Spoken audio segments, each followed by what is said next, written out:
Good evening. My name is Julie Ann Rao, and we are going to provide tips and information regarding effective communication for you today. I want to start out with a TED Talk. It's by Julian Treasure. We'll play just the first 30 seconds of it here.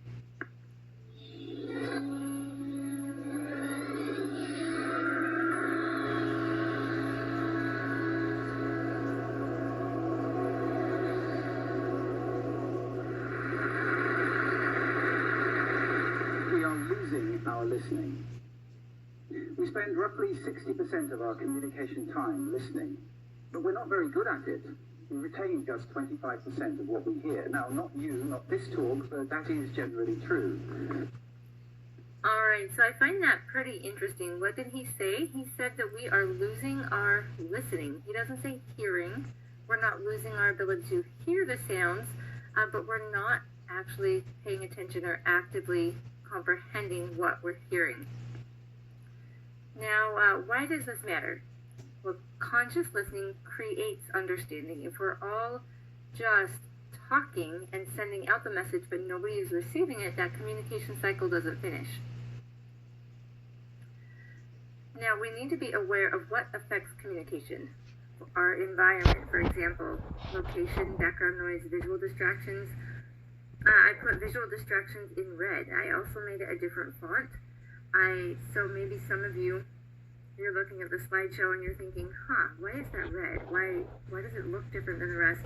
And you're focused on that. So you're no longer focused on what I'm talking about. Maybe your health, you could be tired, sick, or hungry. If you're talking to somebody and they're hungry, they might not be hearing anything you're saying. They're just hearing that inward voice that's saying, hungry. You're hungry. Hungry! And maybe you're better off handing them a Snickers, and then you can finish your conversation and get your message across. We also need to consider the mode of communication. If it's something that's really important, that's full of a lot of detail, it's best to say that face-to-face, or at least over the phone. A text message or instant message would not be the best idea for that. Those I would keep for something that's simple and that's not urgent. Now, punctuation is also very important. If we take away the comma in this picture, on the picture on the bottom on the left-hand side, we now have hunters hunting pedestrians. And Amelia Bedelia, she's a great example of misunderstanding directions and making incorrect assumptions. So it's important to listen and then repeat back the information that we've been given so that we can make sure we understood what we thought we heard. Now, another piece of advice from Heidi Grant Halverson is to say exactly what you mean. It's very easy to think that we've explained or we've communicated more than what we actually have, and sometimes we don't want to be offensive or to be too blunt, that we skirt around the issue, and it leaves a lot of ambiguous territory for somebody to try and guess what we mean, and they can interpret us wrong or incorrectly. Now, here's a slide with just a couple of funny translations of what can happen when we translate from one language to another. But how many times do we mistranslate in the same language? I find myself saying a lot, that's not what I said. And people will say, well, but that is what you said. And I'm like, well, that's not what I meant. And so what we said was translated differently by the person on the other end.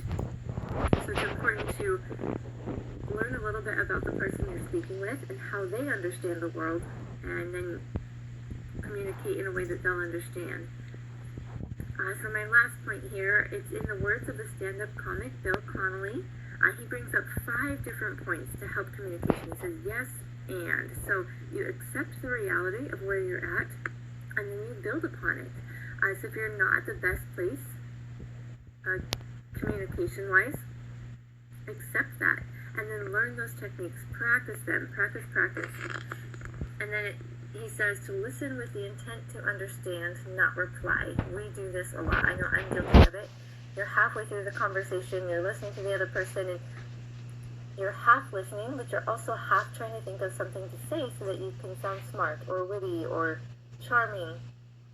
But it's really important to take that time to listen with that intent to understand.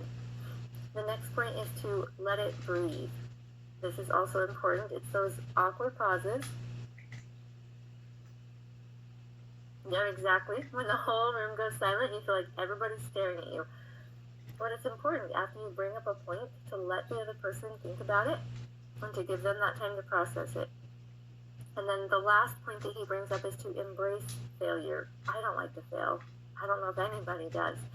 But it's to be willing to try to put that communication out there, put our best foot forward, and when we fail, to own it. And to, I apologize, I did not communicate well, and you do what you can to make it better going forward. All right, that's all that I have for you. We're going to turn the baton over to Marisa. She's going to take it from here.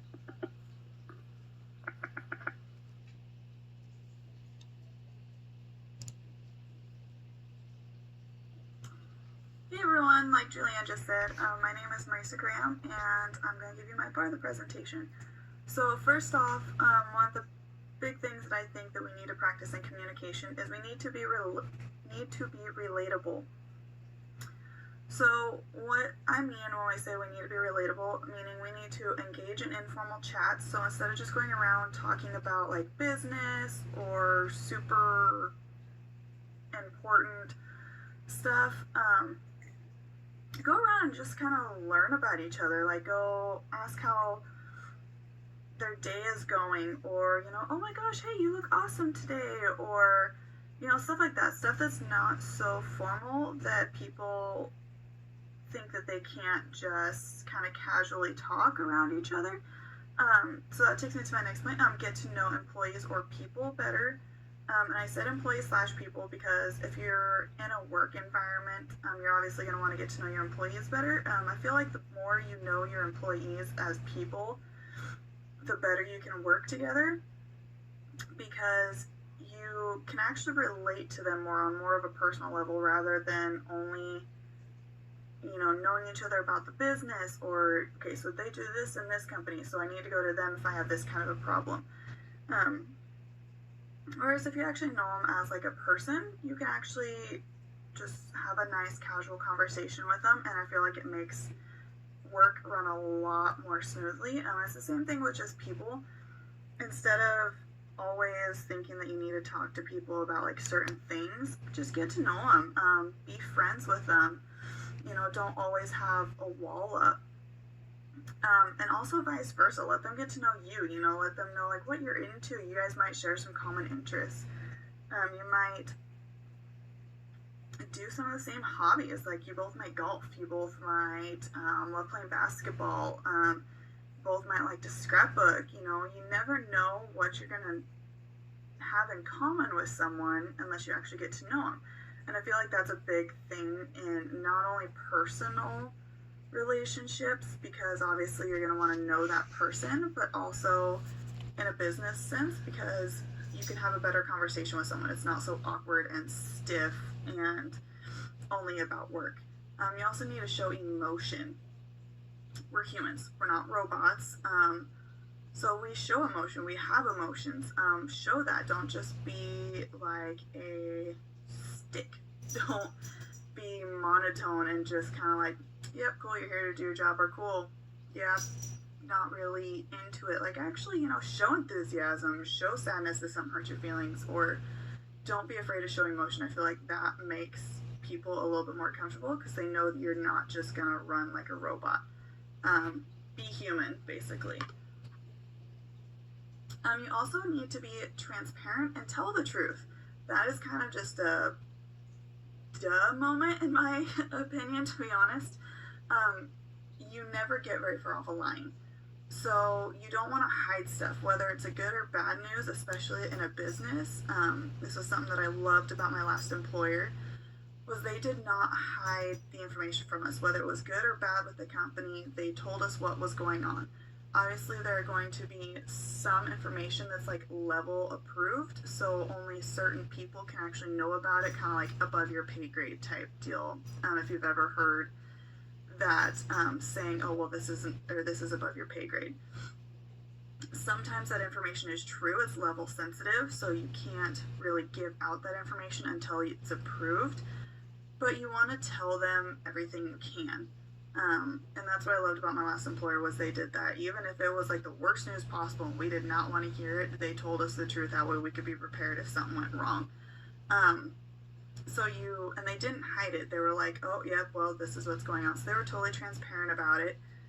They were like, yep, nope, sorry, we're kind of having falls in this department, or this contract is kind of going bad, or, we're on the last leg with this contract, or, hey guys, like, this is doing awesome, we got a huge boost here, we're going to get a bonus. Like, it would kind of go from all extremes. But we definitely respected them more as an employer because we weren't kept in the dark. We knew what was going on with the company, and we knew if we were going to be possibly needing to look for a backup job just in case this one went south, or hey, you guys are going to get a bonus. Like, sometimes they would surprise us with like holiday bonuses, which was really cool, but a lot of times we knew when the company was doing really good. And be trustworthy. Like, that is a huge thing. Even just as a person, not even just as a boss or in work, but as a person. You don't want to lie. You don't want to, be scandalous. Like, you want to be honest and trustworthy. You want people to trust you. If you're hiding stuff or kind of sort of telling the truth, but not really putting it all out there, you're just kind of twisting it, no one's going to trust you. They're going to see you as someone that they kind of need to watch their back around. And I don't think that's a good, healthy relationship in a personal life or in business. I know if I had friends that were doing shady stuff and weren't kind of telling me the whole truth or were hiding stuff from me, I'd be like, sorry. Like, I'm not going to do this. Kind of like my last point. Secrets don't make friends. Just like secrets don't make good employees. So you don't want to hide anything. You just want it all out on the table. That way people can decide for themselves if they trust you or if they don't. So, and I definitely think that it's best to have people that you can trust. So my next point is the 5 C's of communication. So the 5 C's are big major points in communication that they say everyone should know and should try to master. So the first one is clarity. Which means you address all benefits of the change or situation clearly and rationally. So again, back to whether it's good or bad, be clear about it, put it all out on the table. Don't hide it, don't anything. Put it all there for everyone to be able to make their own decisions and know what is going on. Don't be like crass about it or super hyped up, or just put it out clearly and rationally so people can understand what's going on. And then credibility is the next one. Always tell what you can and be honest. So that goes back to my last slide, be 100% honest and transparent. You don't want to, that'll ruin your credibility. If you're hiding stuff or not fully telling the 100% truth, your credibility goes down the drain and no one's going to really believe anything that comes out of your mouth after that.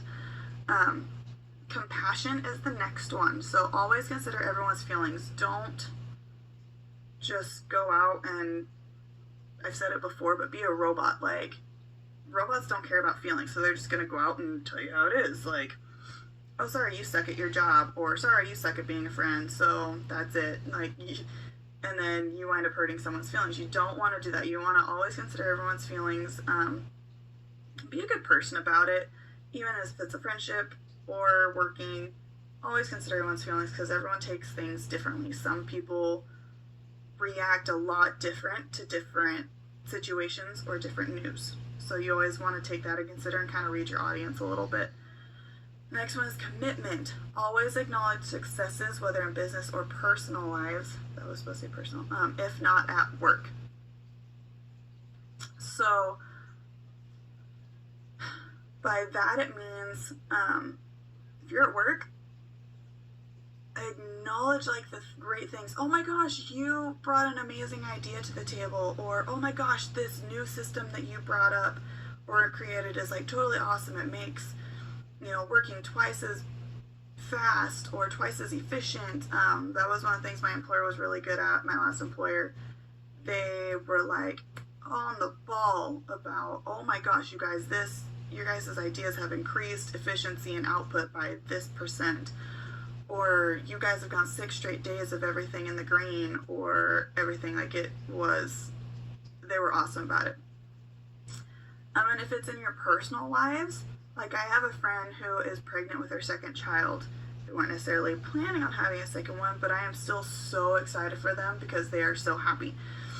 So you just gotta be happy about it and acknowledge it. Be like, oh my gosh, or oh my gosh, you just graduated. Like, that is so awesome. Or you got a promotion or anything. You know, you always want to be super happy for everyone.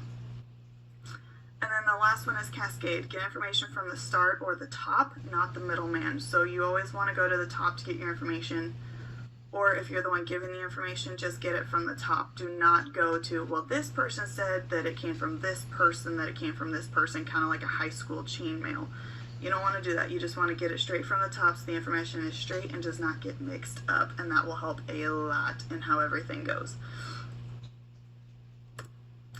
And lastly, we're all human. We're not robots. We need to communicate. Communication is a huge part of it.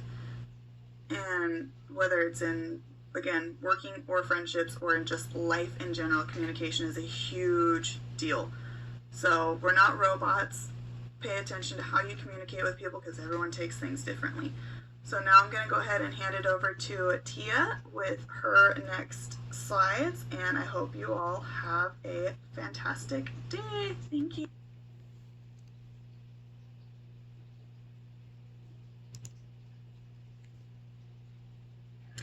Hello, my name's Tia Johnson, and this is the third and final installment of our group project.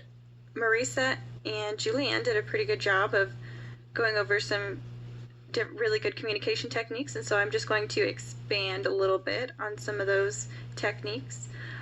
There's more effective and less effective, richer and leaner means of communication. So face-to-face would be a richer means of communication because you can see someone's body language, you can see the expressions on their face, you can see if they're receptive to what you're saying or if their arms are crossed, if they're have very closed body posture. So that's a really good way to judge if your message is being received.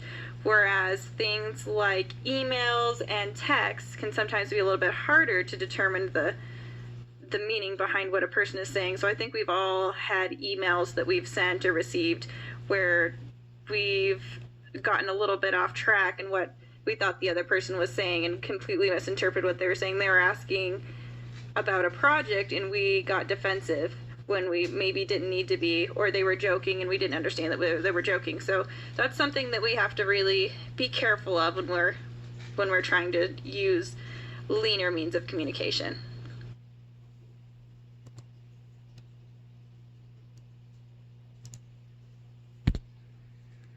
When we are communicating, as G. Riley Mills, co-founder of the Pinnacle Performance Company, outlines in his 5 C's of effective communication, we want to be clear, concise, confident, credible, and compelling when we speak.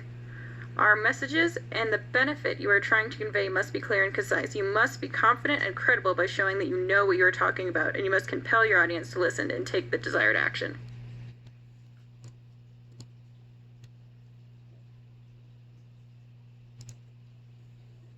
So when we're talking about communication, it's not just communication, you're talking about effective communication. The difference being that effective communication is between 2 or more persons, whereas the intended message is successfully delivered, received, and understood. So all parts of those are very, very important. You can't just be speaking and not listening or deliver a convoluted message that's not clear and concise. It has to be delivered, received, and understood. Communication is said to be effective when all the parties, sender and receiver in the communication, assign similar meanings to the message and listen carefully to what has been said and make the sender feel heard and understood. So if your message isn't getting across, then that's not effective communication. If people are getting different context from what you're saying and your message is lost, that I wouldn't consider that to be effective. Assertive gets things done. However, this is something that I learned personally and struggled with. If I was very busy, then I would become abrupt with people and they would take that as me being aggressive, whereas I just saw it as I needed to get something done and I needed to get it done quickly. Instead of saying, hey, can I please get that report from you? I would say, hey, got that report? And there's a huge difference between the two. And when you do have downtime, talking to people about their day and just having those soft skills really make a big difference, so that when the crunch time comes, you give yourself just a little bit more time to use those extra words, something that's been a little bit difficult for me, but it is something that I'm improving on. So again, huge difference between assertive and aggressive. Assertive helps us feel good about ourselves and others. Assertive leads to the development of mutual respect. Aggressive leads to mutual discernment and fights. Assertiveness increases our self-esteem.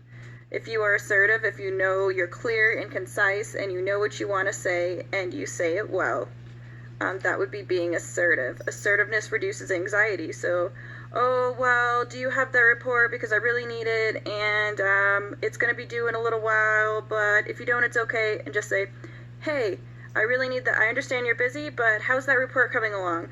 Do you feel like you're pretty close? That would be assertive. Aggressive would be something to the effect of, are you done with that report or what? That would be aggressive, and then they're automatically going to get defensive, and things are going to go downhill from there. And as soon as someone gets defensive, it gets really hard to accomplish anything.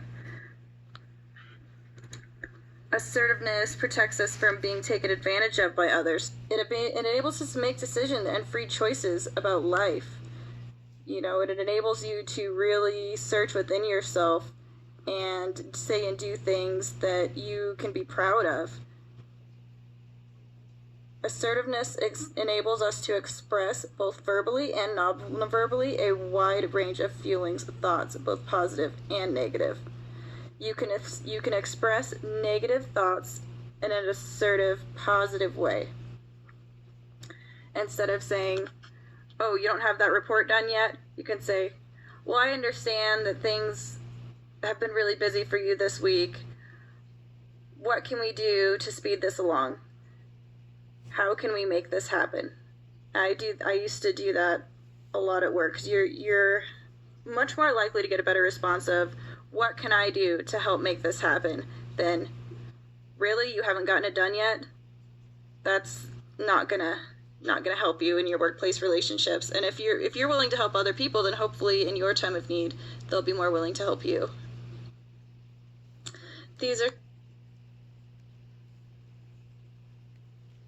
These are some of our references.